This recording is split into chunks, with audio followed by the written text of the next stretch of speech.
Good afternoon, everyone. Welcome to the THRC first seminar or meeting. I've been put in place last minute to just make an introduction here. So I don't know whether this should be called a seminar and a networking event or an information session, but I'm glad that someone that I know, I've been here for just 1 year. I'm Yatin Karpe. I'm the AVP for Innovation, Commercialization, Engagement within the Division of Research here at Texas State. Some of my colleagues and some faculty and some administrators and possibly some students, staff, everyone here. Love to introduce a good friend of mine by now, Corey Rose from Opportunity Austin. He's the Vice President for Global Innovation and Investment. And some of his colleagues are here. I'm sure he'll be talking about them too. I'll try to keep it as simple as possible. Amazing contact from understanding the Austin regional ecosystem, if I may want to call it. Any source for global connections with companies, for collaborations. They're always open to wanting to do something like this. So I'm glad he's here. The talk is going to be for half an hour, 45 minutes. Please feel free to ask questions. We'll be here afterwards for any discussions. I'm here and I'm going to be taking them around campus after this. So if anyone is very keen on showing off their lab or their work and want to take in there, we are more than welcome. Please let me know and then we'll come by and see you. Corey. Thanks, Sheldon. Good morning, everyone. Like you said, my name is Corey Rose. I am Vice President of Global Investment and Innovation for Opportunity Austin. With me today are Roland Pena, who's our Senior Vice President, and Lily Turner, who's Manager for our division. We're a very large team of 3 over at Opportunity Austin. Our total team is about 22, 23 people. So we on the investment and international side, we're pretty scrappy, but do a lot of work. Before we get started, I just want to mention, I'm a University of Texas grad, but both of my parents went to Texas State. So without them, I wouldn't even be here today. So pretty fond of Texas State. I mentioned we are all from Opportunity Austin. We're a regional economic development partnership. And when we're talking about, you see the Austin region on there, we're talking about the greater Austin region, the MSA. So San Marcos has included that typically. We just went through a rebrand for our organization about a year ago. And in those conversations, we talked to a lot of the different communities in our region. You know, should we change our name to Opportunity something else? Should we do a whole name change? And everybody said, you know, from an international perspective, Austin is the brand that sells. So we kept the name. So when you hear me talk about Austin, just know I'm including you all, whether you like it or not. So. A little bit about our organization. I mentioned we're a regional economic development partnership. We cover 5 counties, so you can see the map right over here. Williamson, Travis, Bastrop, Caldwell, and Hayes. So all the way down here to San Marcos, down to Luling, out to Lockhart, back up to Georgetown, Taylor, Leander, all of the really exciting and fast-growing communities that we have surrounding Austin. We were founded 21 years ago by the larger business community in Austin, right after the dot-com bust here in Texas. And the genesis of it really was that we lost about 40,000 tech jobs in the region. And so the business community came together and said, you know, back then we were just tech, government, university. We really needed to build resilience in our economy, the local economy. And so we have a 2-pronged mission. One, growing prosperity in the region. So prosperity for the businesses that are there, for the people that live there, for the businesses that we recruit, and diversifying the economy. So making sure we have our hands in all kinds of different industry sectors so that when we have economic hardships in the future, we're better prepared to weather those. So we work on recruiting companies, both domestic and internationally. We help grow our tech and innovation ecosystem in Austin, all to ensure that we're more resilient. We are a almost fully privately funded organization. I'd say 95, 98% privately funded by the business community in Austin. We do have partnerships with like the city of Austin. A lot of our municipalities pay into Opportunity Austin as we fund our operations. So right now we're going through a fundraising cycle, and I think currently we're about at 350 or so investors, and by the time we're done this year, it'll be closer to 400, 450. And those investors that invest in us are a lot of the people that you would think of when you think of the businesses that have a vested interest in seeing our region grow. So law firms, title firms, accounting firms, real estate, universities, anybody who, when we're driving business to the Austin region, their portfolio of business can grow. So they help us operate, and we in return help recruit businesses and help grow the local economy.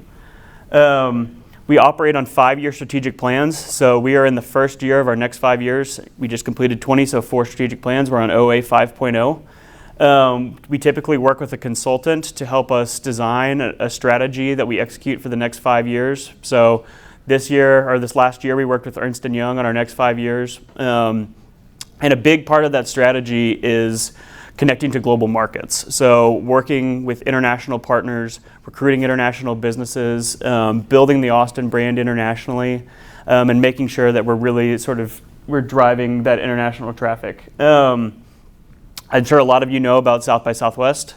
That's a big international event for us. About 400,000 people came to South by this March. I think a little over a quarter of those people came from abroad to visit Austin. So a lot of international interest in the region. We've got, I can't remember if the number now is 8 or 9, it's constantly changing, international trade offices that are in the region now. So countries that are seeing the activity that's happening in our region and wanting to be a part of it. And that number continues to grow. Most of those have happened in the last 2 years.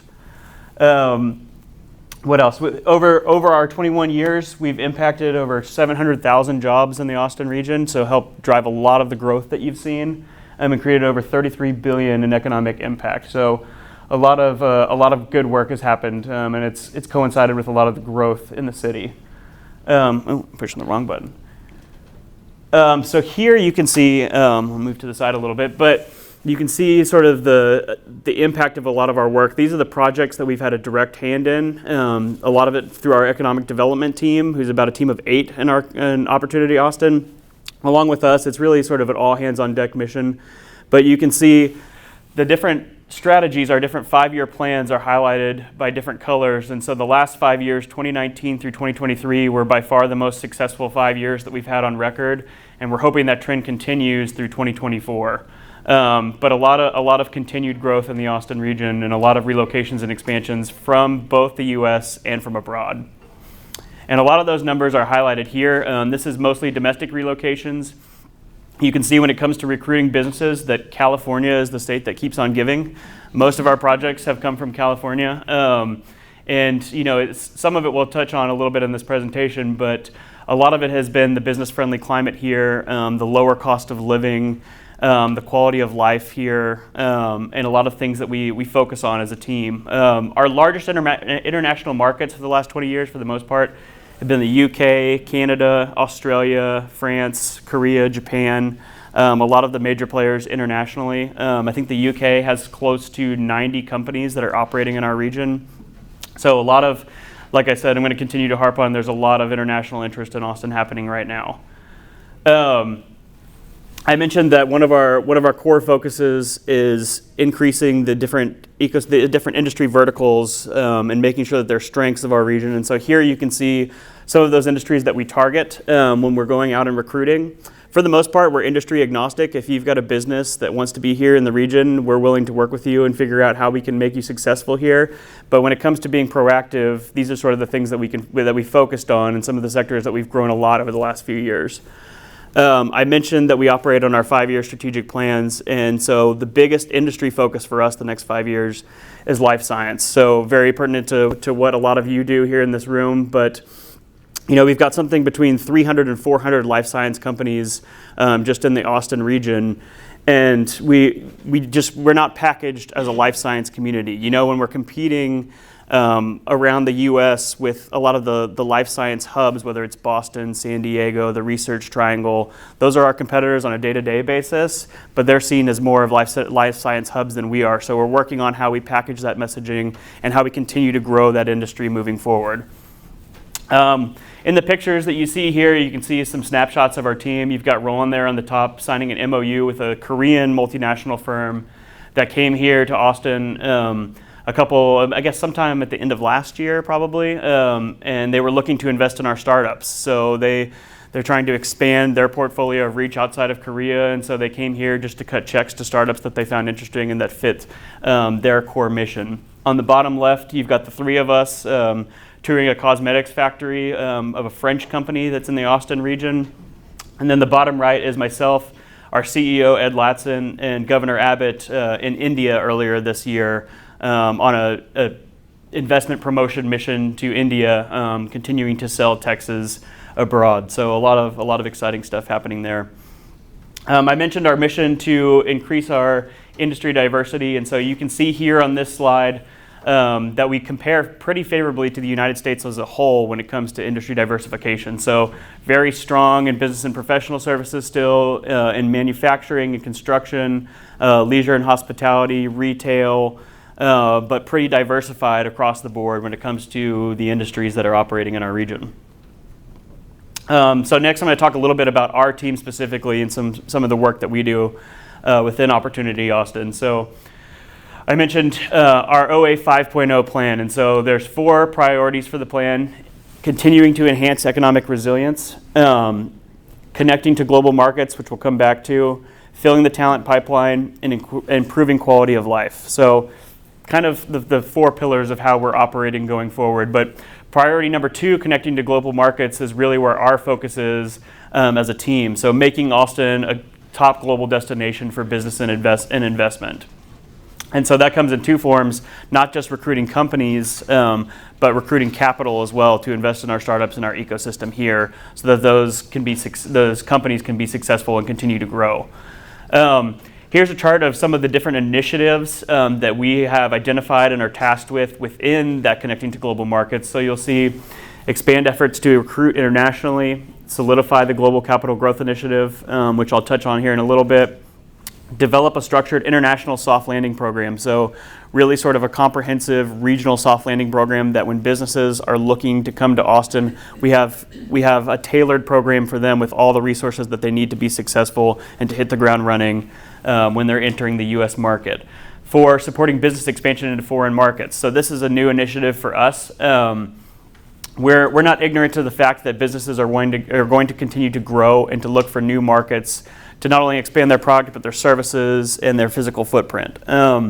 So we'd like to be part of the solution to helping those businesses grow. So when we have a company that comes to us and it says, we love being in Austin, we want to continue to grow here, but we're looking for a new market. Can you help us access Europe? Can you help us access Southeast Asia, South America? We're building a trusted network of resources with some allies that we'll talk about later that help us connect those people and help them be successful abroad, because being successful abroad doesn't mean they're not going to be successful back in Austin. And then number 5, we're doing something very unique to an economic development organization, but we're starting our own international investment fund. So we're still working on what the exact structure of that looks like. Get back to me in 6 months or so when we've had a little bit more time to flesh that out. But we're going to have a proactive hand in the local ecosystem, investing in companies and investing in our real estate in Austin to continue to grow. On the international side, these maps do not turn up on here. You can kind of see on the left some of the outbound trips that we've taken this year. So we've traveled to India, Japan, Korea, Panama, Qatar this year. We have some prospective trips coming this December to Australia and Singapore.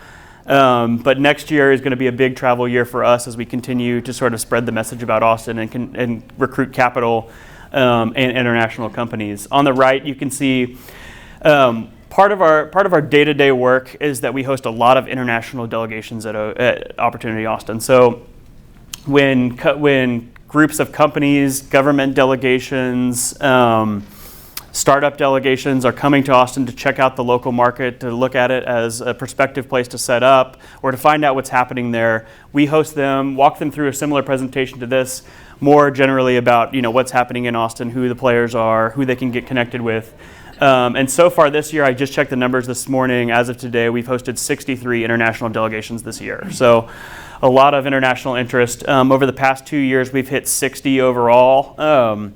So we're already past that point this year, and we still have a quarter to go. So international activities still still rolling along. The most active countries that we've seen from an international delegation perspective this year, you can see highlighted on the map. So Canada, Germany, Japan, Korea, Mexico, United Kingdom. A lot of those countries that we have a large footprint of companies already operating in the area. And so it's really sort of like a trusted bridge with us in those countries as to markets that they're familiar with.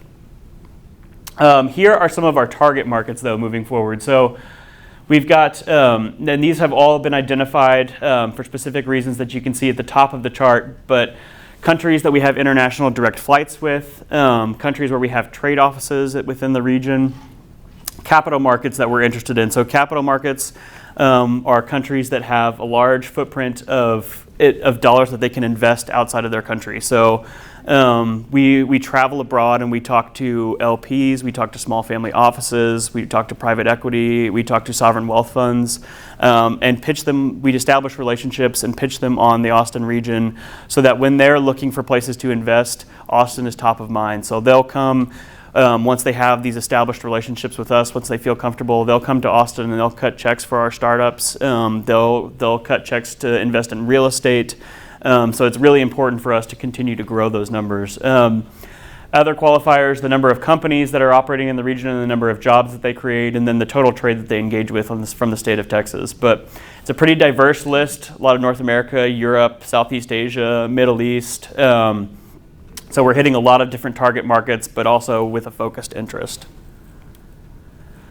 So I mentioned earlier on that previous chart with sort of our initiatives under Connecting to Global Markets, but one of them is the Export Assistance Program that we're developing. And so we've had a series of meetings with sort of the experts in the region. You'll see one familiar there with Texas State's SBDC Center. But UTSA's Center for Global Development as well, and the U.S. Commercial Service. And these people are really sort of the experts on international exports and international trade.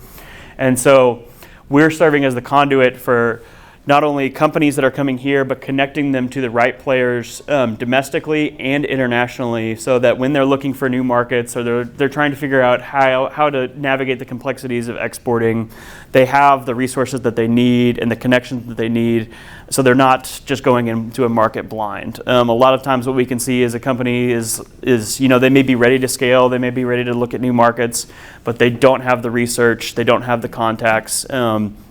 And so we're promoting a program that really provides that service to the community and helps these companies that are here look for new markets abroad.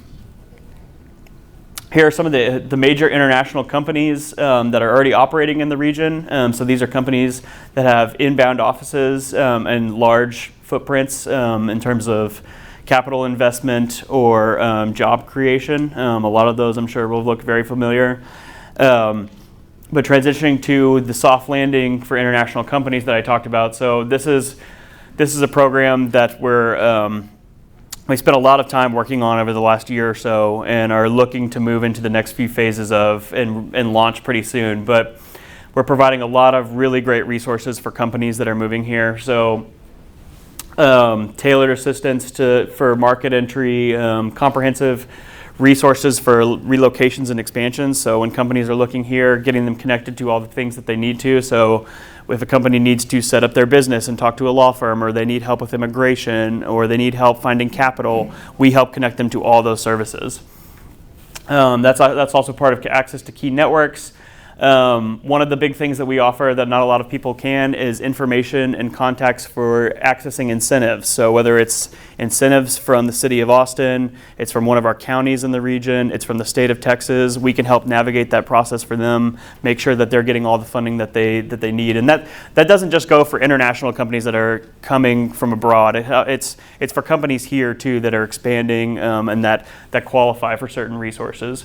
And then getting them connected into the local ecosystem. So one of the cool elements that we're working on for this is our investors who have been part of developing this plan with us really came to us and said they wanted to develop a CEO to CEO ambassador council. So when we have CEOs that are coming and looking at the Austin market, we have people who have been in their shoes before, who know how to navigate the complexities of entering a new market. who know the struggles that they had when they came here, and kind of guide them through that process, connect them to resources like who are the best schools, where should we look at when we're moving into the region. And that's not, again, not just the city of Austin. A big beneficiary of that has been a lot of our local communities, whether it's San Marcos or it's Taylor or it's Round Rock, and connecting them to all the different parts, because we, as much as we love Austin, it's not a one size fits all, but I think the region is. There's something within the Austin region for everybody, in a place that everybody can find and call home. So be on the lookout for that. We'll be launching a new website with all those resources soon, and are pretty excited about that. So next we'll talk about investment and innovation and all the work that we're doing on that front. But here are a few numbers when it comes to investment in the greater region. We're 6th in the country as of 2023 in terms of total VC investment. Our goal is to crack that top 4, to continue to move up. We're seeing, over the last 2 years, there's been a little bit of a downward trend, not just in Austin, but across the country, across the world, in capital investment. And whether that's, coming out of COVID, apprehension about the markets, what have you. The numbers that we're seeing so far for 2024, we're optimistic that those numbers are going to go back up, and we'll get back to numbers that we saw earlier this decade. So we work, when it comes to recruiting capital, we can really see sort of the fruits of our labor come to bear over the last few years as more and more capital has entered the Austin market. But you see those numbers on the right side, in that right side chart. Each of the last 6 years in terms of capital investment would be the largest number that we've had on record in Austin. So that a lot of that work on recruiting capital is paying off, and I think we're seeing a lot more investment in the region overall. Here are some of the sectors, the industries that have seen the most investment both last year and over the last 5 years. You'll see health has been our biggest industry in terms of investment. So it coincides with our real plan to concentrate on life sciences and continue to grow that sector. Some of the other ones, the trends line up pretty well between last year and the last 5 years, with things like fintech being in the top 6, real estate, transportation, energy. But all of those numbers are continuing to grow, and we're seeing a lot of investment in things like defense tech, advanced manufacturing, semiconductors, things like that, continuing to grow as we continue to grow our efforts in recruiting VC investment to the region. And this is really important for us, because we have thousands and thousands of startups in the region, and those startups can't be successful without access to capital. So continuing to recruit that capital, recruiting not only the capital inbound, but capital firms have grown over the last few years. Same with private equity, same with small family offices. More and more of them have been popping up in Austin. So we want to continue to foster that environment so that our startups can stay healthy, can continue to grow, and get the funding that they need. When it comes to internationally, you can see here on the left sort of a diagram of the last 10 years on where capital has come from. For the most part, it's been here in the US, but we've had some outside investment from Asia, from Europe, and from the rest of the world.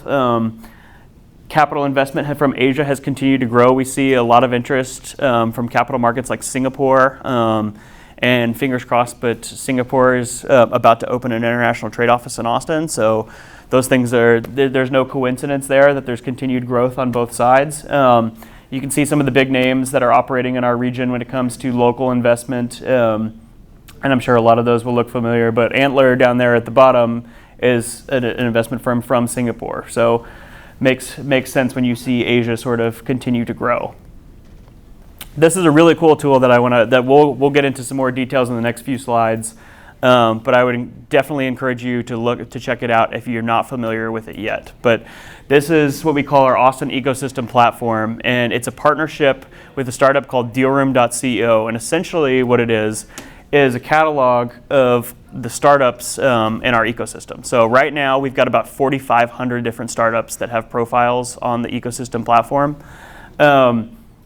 And in each of those profiles, they can include contact information, financials, pitch decks, things like that, so that when investors are looking for companies to invest in, all of this information is cataloged, all of it is available, and you can see trends and different things for the Austin market. But It's not just a list of startups, it's a list of investors and funders in the region, so LPs, small family offices, VCs, private equity.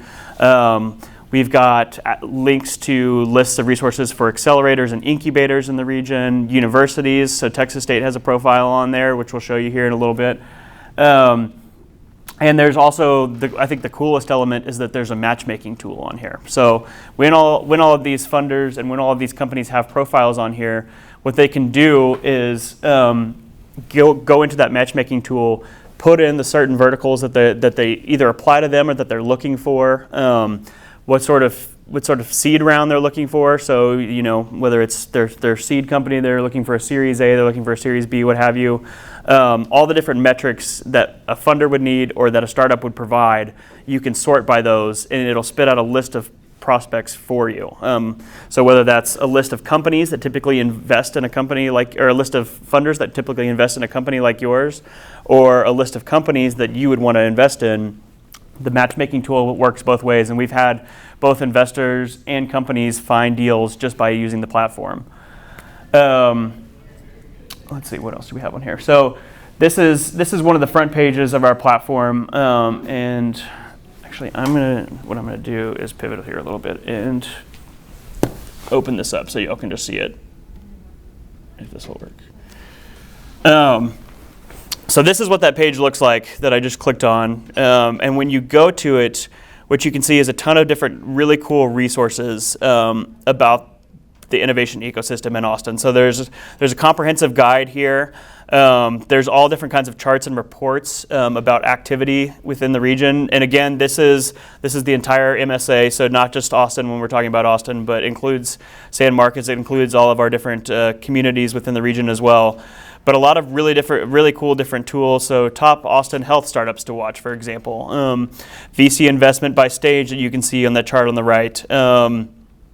New bootstrap startups to watch. And a lot of this is real-time data. It's updated as companies are updating their profiles, as Deal Room is researching more information about companies and updating their profiles for them. This is where we get a lot of our data when we go and we talk to prospects about investments that we're seeing within the region. So this is kind of the front page of the ecosystem platform. And so from there you can access the platform. And we'll see, let's go to, We'll go to the home page first, but you can see sort of at the top there that we're about 6 shy of 4,500 startups. We've got almost 5,400 different rounds of funding listed on the platform. It's a completely free to use tool. So once you log in, once you create a profile and log in, you can see a jobs board. So a lot of these startups have posted their jobs. There's several thousand jobs listed on here. But again, all different kinds of really cool resources on here, access to unicorns, corporates, funding rounds, accelerators, government and nonprofits. And then we'll go to the universities page, and you'll see I'm sure you'll see some familiar names on here, but a lot of startups that have come out of Texas State have registered profiles on here. So you can then check these out just by clicking on that, go to their profiles. So let's find one. Let's go back up here to Hidden Layer, for example. And you can see sort of all the information that has either been researched about them or put on their profile. And once you have a profile, this will show more information. I'm not logged in at the moment, but a lot of really cool information about these companies on here that they can share and they have access to. Let's see, let's go back to the PowerPoint. So we'll jump through. That's the home page that we were just looking at. So a lot of different cool charts on there, a lot of interesting data. All of our different industry verticals listed here at the bottom, which are a little hard to see at the moment. But I would strongly encourage you to check that out. If you've got students that are companies yourselves that you're starting that aren't on here, students that are starting companies, get them on here, get them access to this information because it's been a really cool tool for us.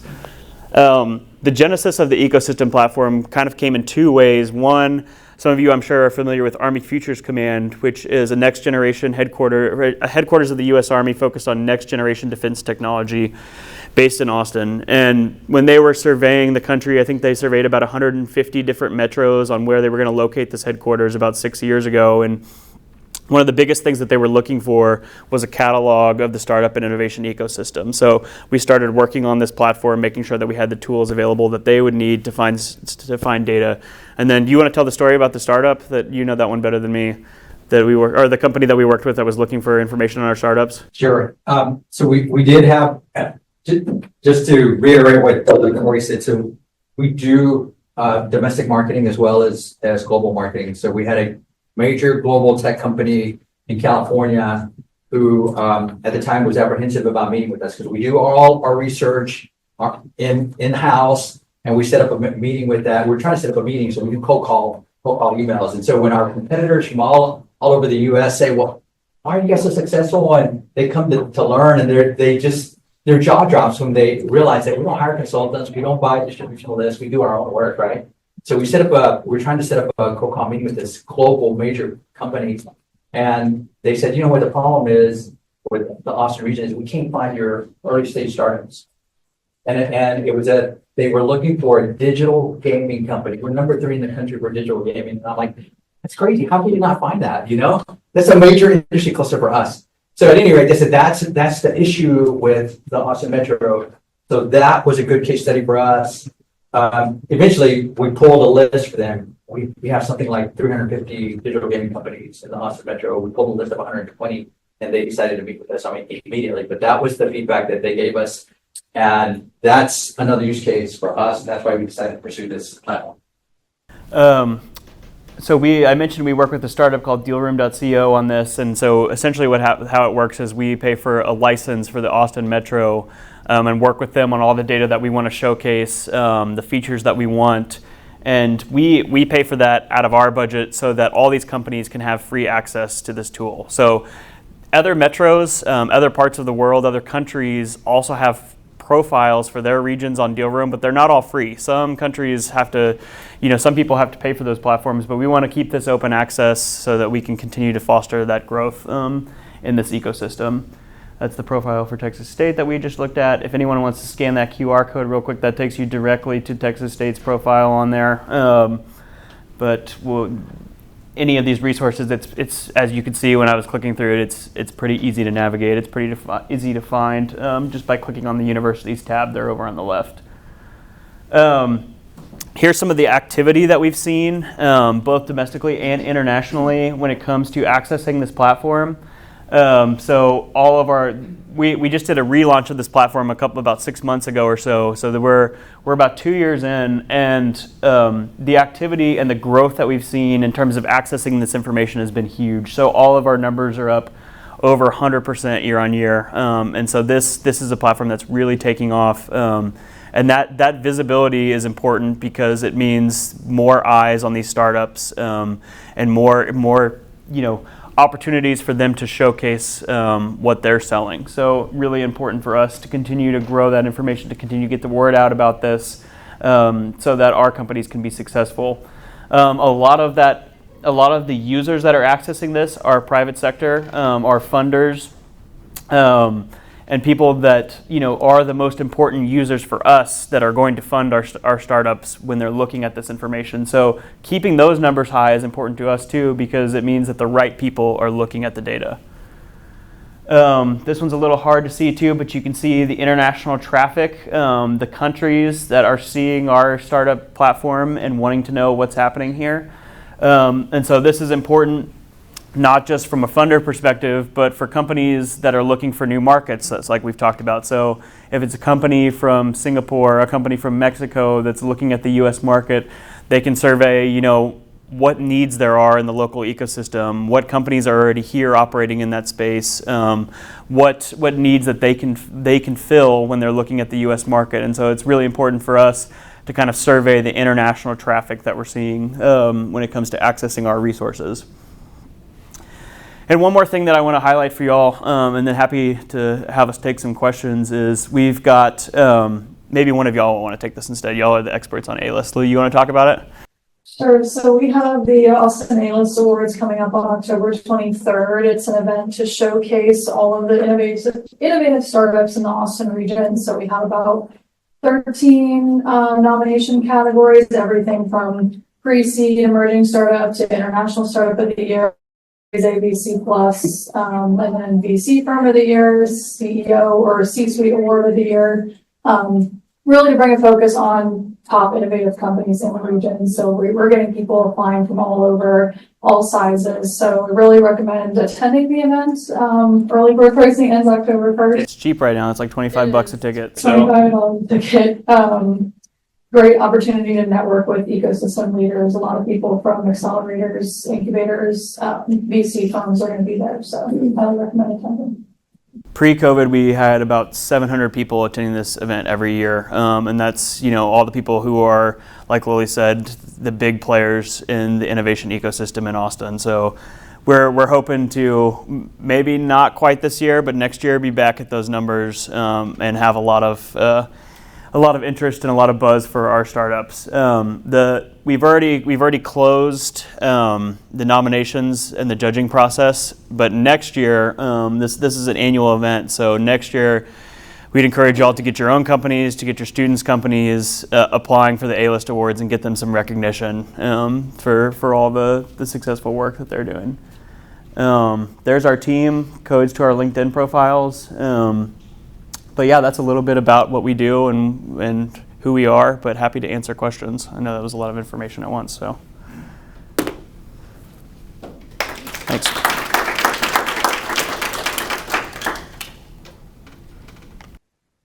Thank you. Hi, I'm Lily Developer from Translational Health Research Center. And thank you, first of all, for joining us today. I'm looking around this crowd, and it's a really mixed group. We have people that do, logistics engineering for disasters to public health to, a variety of topics here. And a lot of the people here are researchers.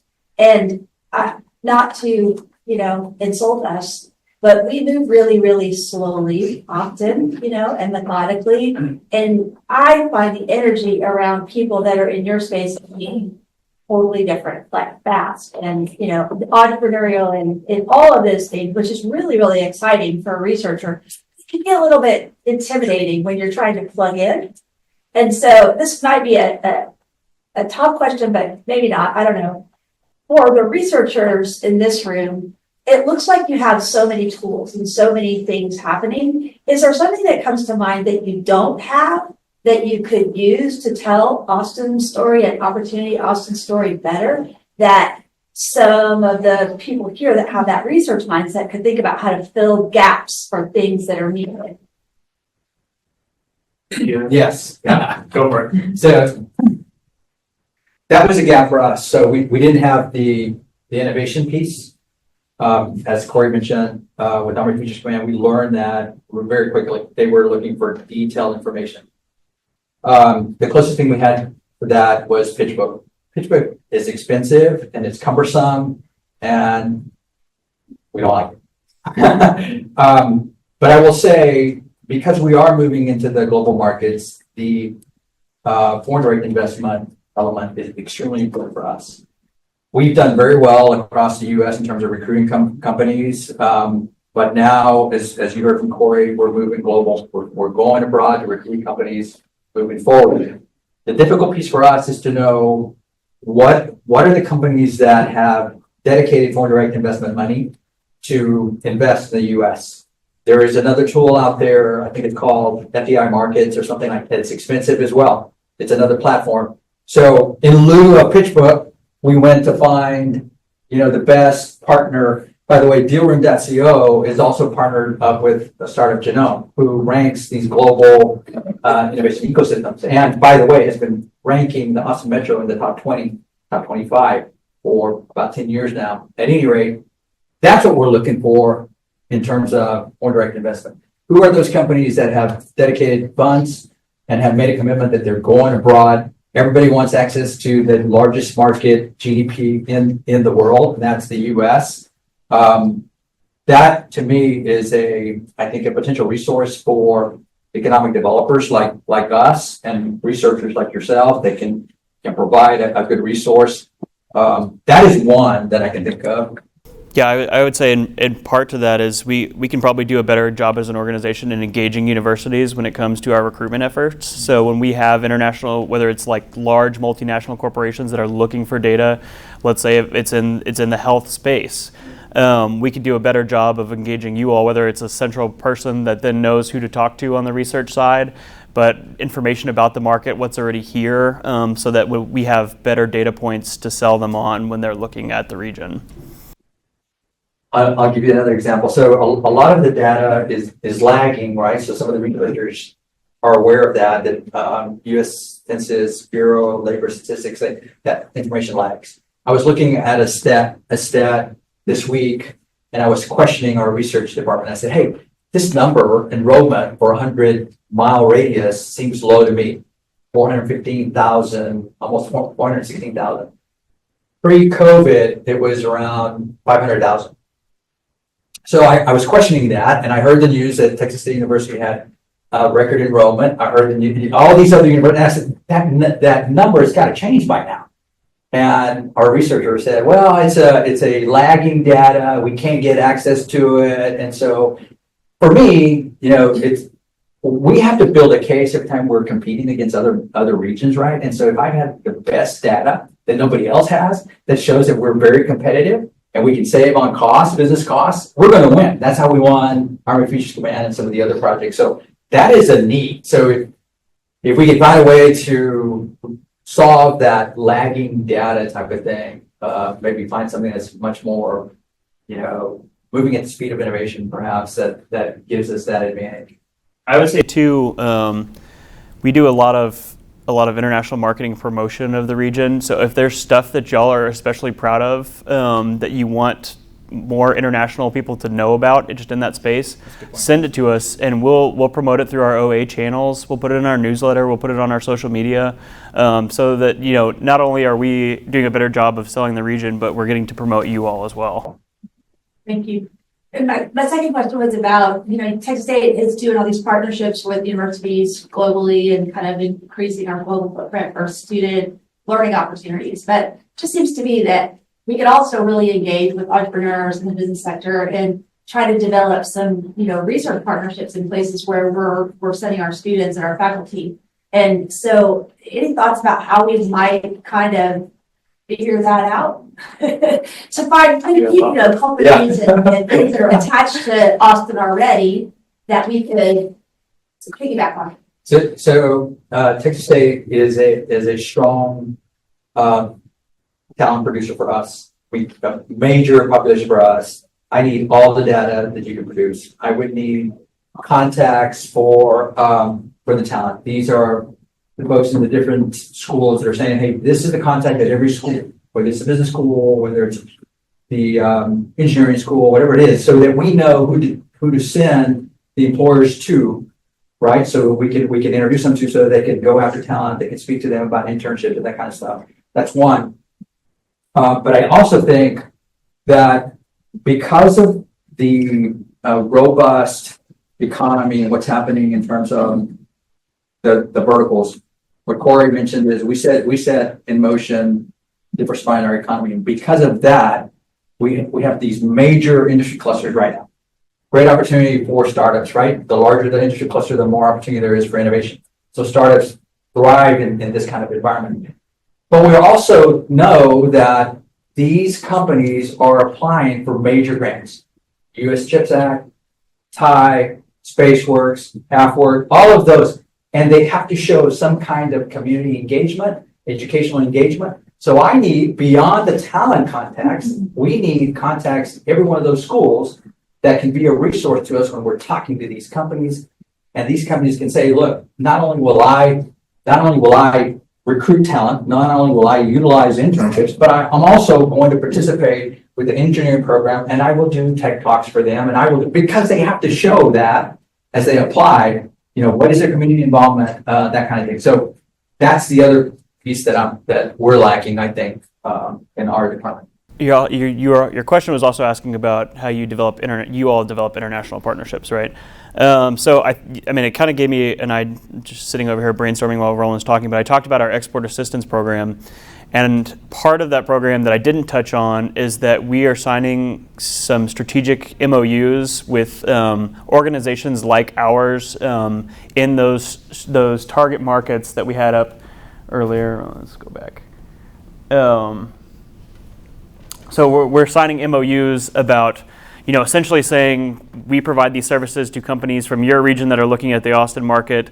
We'd like you to in turn do the same when we have companies that are looking at new markets. But I wonder if there's a university component there to our MOUs that we haven't explored yet, to where we're saying, as part of these partnerships, we want to explore university exchanges on the research side. And so I think that's a really good idea and something we should talk about more after today and figure out what that looks like. Thank you. Yeah. So I was before Texas, I was in Jersey and Pennsylvania, and such delegations, such teams that went from one state to another state or another country. There was academic components to it, just going hand in hand with what you're saying. If there were possible some universities, depending on where you folks are going, it may not be a bad idea unless you've always been doing it to have academic representation, because it kills two birds with one stone in the sense they can speak specifically about their expertise. But if you're going with regards to, let's say, life sciences or physical sciences or semiconductors or whatever the case may be, trying to get an expert sort of from the academic institutions. And of course, you guys are in touch with us, we are in touch with you. So that academic component adding to your delegation would be useful. And coming back and related to this is when Melinda asked, and I think you also gave that option of how could Opportunity Austin capitalize on the research capabilities or strengths of the region, right? That's when I say that from an academic perspective, like you have faculty from different sectors. This is just at Texas State, but PHRC, I'm just speaking on behalf of Melinda. I try to do that more than once. But there's an opportunity to explore a tool that can be developed, like what you have for the innovation tool, but maybe a research tool. And faculty are always looking for developing something. Obviously, there's maybe some funding available for that. And that could be another tool that you could provide. And when you go out for your global collaborations, or anyone from your global connections is looking for what else is there, yes, they could go to UTs and the A&Ms, which are a little bit more branded. But if they want to go faster and they want to do some things much more quicker and things, they could come to schools like ours, which have all the expertise, but we need an outreach, they need an in-reach, so that could be a tool that can be developed. Yeah, no, I appreciate you bringing that up, because you and I have already talked about opportunities to travel abroad together and how we can align those missions. But I talked about, we have the outbound trips that we've taken this year, and how we have plans, much bigger plans moving forward to travel to more international markets. And so what those trips look like right now is a recruitment component, so going out and recruiting businesses, a capital recruitment component, so talking to capital investors to recruit them to the region too. But I think there could also be a university component to our international marketing trips, where we're packaging it all as one thing and hitting as many opportunities as possible when we're traveling abroad. Because there is currently right. You met our VP for Global, Vice President Tilla, at the last international conference, and there are talks. We recently had a Mexico presence. There's a big announcement of that. I'm sure you guys have seen that. They're looking at other different. In Europe, we have had a presence, so it could kill two birds with one stone in a way. Us going separately, you going separately. Maybe there could be a unified approach here. Sean, I think. I need your question. So I oversee family and consumer sciences. So we have fashion merchandising. We also place students at hospitals for internship sites. So I'm curious about this platform. If you can place, do these companies also advertise for intern needs as well as jobs? And is there like a place where students could upload their resume and then they can be connected with Austin internship sites so that they would choose Texas State as interns? And we have interior design. We have all of our programs basically require interns, and I love them to have opportunities in the Austin area. Yeah. The platform doesn't have that capability. And Deal Room is pulling those jobs. You know what? Maybe we could check to see, just like they pull the jobs that they're posting. Maybe they could pull internship programs that they may have. We can check on that. We do have a division that's focused on education and talent, and he has an internship program.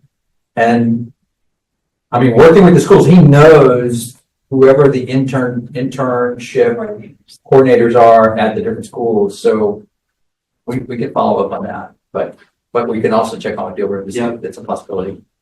It's a good thought. So just kind of following up on some of the glue between innovation and Opportunity Austin and life sciences. There's actually 2 companies here in the room today that were part of something called New Ventures, Sujata with Aquasip and Sean with Miragen, that have developed cool companies that we've helped incubate, helped get technology out of our laboratories and into the community. Pretty transformative, cool companies. We have another dozen companies this year. We have sizzle reels, 90-second, like well-produced. Like, here's what Miragen does and why it's cool. As you're marketing up, university packaging and university opportunities, these are companies that are at the earliest stages that can present huge opportunities and be of interest, right? You guys already have a lot of great materials and you present Austin well. But it could be something added to your quiver. And it's also on the same side, Melinda, it's something that showcases, like, yes, we do move a little bit slowly. And part of the goal of New Ventures is just helping us sustain that forward momentum, right? Move at the pace that's right for us so that we can get more things out of the laboratory and we can continue to see it grow. So I think there may be opportunities to collaborate on that front. The video files are huge, so we'll have to upload them to a cloud or something, but if there's an interest, right, there's opportunities to collaborate around that. Our new director for CIE just had to leave. But Yatin is obviously a great life finder to all of the colleges. I work with all of these colleges. I think it's going to be hard to kind of reach everybody everywhere. So I would recommend Yatin as the point of, or whoever you recommend Yatin. That's the point of not trying to sign you up for more work, but like orchestrating that effectively for everybody will yield dividends, I think. I mean, as a university, through the advancement in our offices, we are in touch with all the external engagement activities. So definitely whatever can be done, and I'll get Teresa, who had to go, I guess, also engaged in more. I just have to clarify. I was saying people that just do research tend to be a little bit methodical and slower. But when we have people that have that innovative mindset, they can get really invigorated by plugging in with, the corporate partners, global partners, the whole ecosystem of entrepreneurship, and we call it the eco innovation landscape ecosystem. Or all of that, to me, when you have people that feel a little bit, like they have really great ideas and they want like Sujata, that want to, develop things and invent things and create things that really impact people's lives. It's so important for us to have these partnerships. So I'm really grateful for you helping us see how we can provide the best, put forward the best data, the best preview of what we have in terms of companies and people and research and interns for, if you're recruiting businesses here, to say that we have available interns if you want them when you get here and whatever. All of those things, we want to do that. So that's why I was asking, like, the gaps that we can fill in. So I have to say, so I've been a recruiter of industry for 34 years. That's a long time. I moved into this new world of innovation, which is exciting. But I want to say that this has been, I think I moved into this division about 2.5-3 years ago. But prior to that, I would bring in Texas State University for every prospect visit. And our mindset right now is that we need to spread innovation throughout the metro. So Corey talked about the soft landing program. I think that is a potential partnership for us. I mean, I would love to have a plug and play in San Marcos. I would love to have a true soft landing program where we can bring, there are scale-ups that are coming out of Europe. They have to leave Europe because their form of FDA is not working. But where can it happen? In the US. They can be successful in the US. I'd love to see them land here in San Marcos, but we would have to work in partnership to create that soft landing program for them so they can scale it. And at the same time, these companies that you're producing here that are ready to look at new markets abroad because they need part of the revenues to come from abroad, we're willing to help them because we built those partnerships that Corey talked about. So we're always happy to facilitate that here. And as I assume you know, we're building out large capabilities in Round Rock around life sciences. Yes, So, yes. you know, there's a major push. We have, you know, you guys are industry agnostic. A lot of things, you know, the university covers a lot of industries, but there's a lot of opportunity around healthcare and life sciences. But one last thing I have to say, Texas State University is a member of Opportunity Austin. So you guys need to be proud of what you're seeing. You're already a partner. You've already helped in the research because you've helped fund our program. Our 350 investors includes Texas State University. So what we've done with your help. I would also say to your point, Sean, that just in general, it's really good to know, have company contacts that are operating here in the region, because we have on a weekly basis, whether it's like ministers from other countries or it's investors that come and say like, hey, can you connect me to a startup that's in like transportation mobility or in robotics or something? And so we do know some companies can make some direct contacts, some we have to cold call, but the better our network is, the more we can sort of increase those touch points with people that are interested in the region.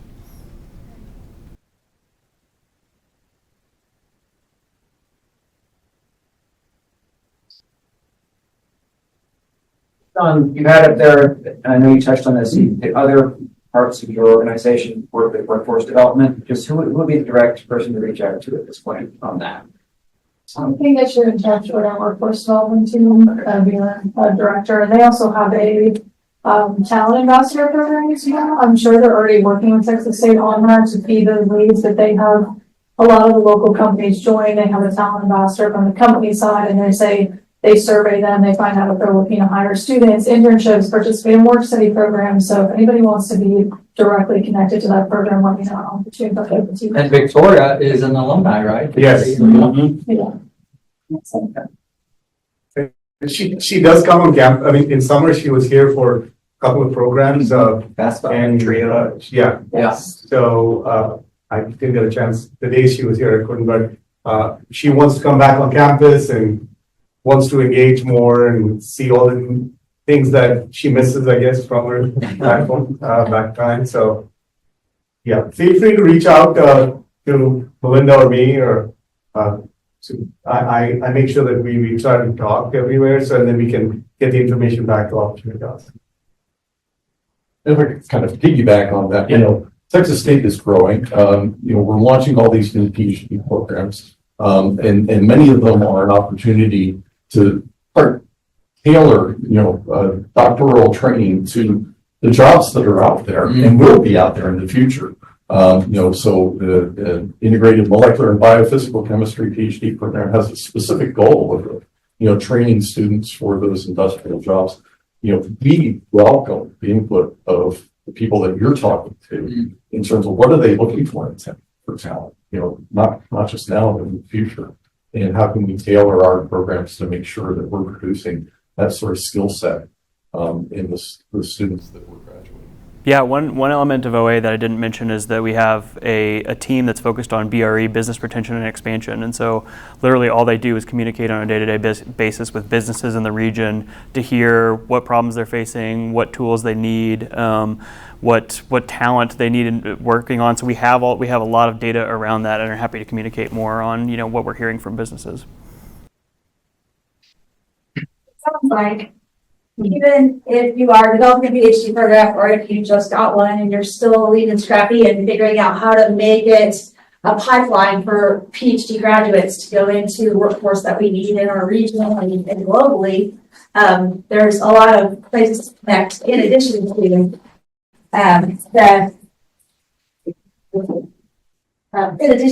the partners. So I was fortunate to be on a panel with Corey and Yatin in the University Industry Innovation Network conference in Spain. And I just get really reinvigorated when I think about, we often look inward, But when you look outward and you see all of the things around you, it can be both daunting and really, really exciting.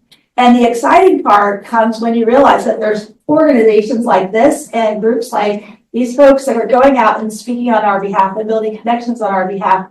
And so my question was at that moment, what can we do to give them the best story about us that's accurate? Because we keep changing, because we keep growing, because we keep doing. And so we have to have a way to really have one cohesive story and one way to share that information, that data with them.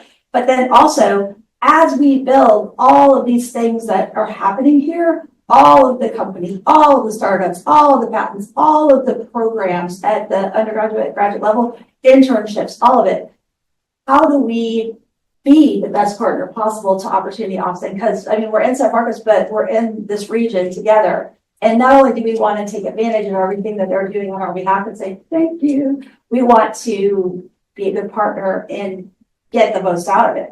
So I'm really grateful for you coming today and listening to this. And I hope that you had some ideas. Again, this is a very diverse group of people in terms of where they work, what they do. And so I'm hoping that this will have a really strong impact, if nothing else, on the way that you're thinking about working with Opportunity Austin, leveraging all the data and the programs and the people that could help us to be a really different university, a university that's really connected with our environment and really does, partner with people in our region and do things that are very innovative and novel, because we are uniquely positioned to do that because we're growing and we're still in that building mode.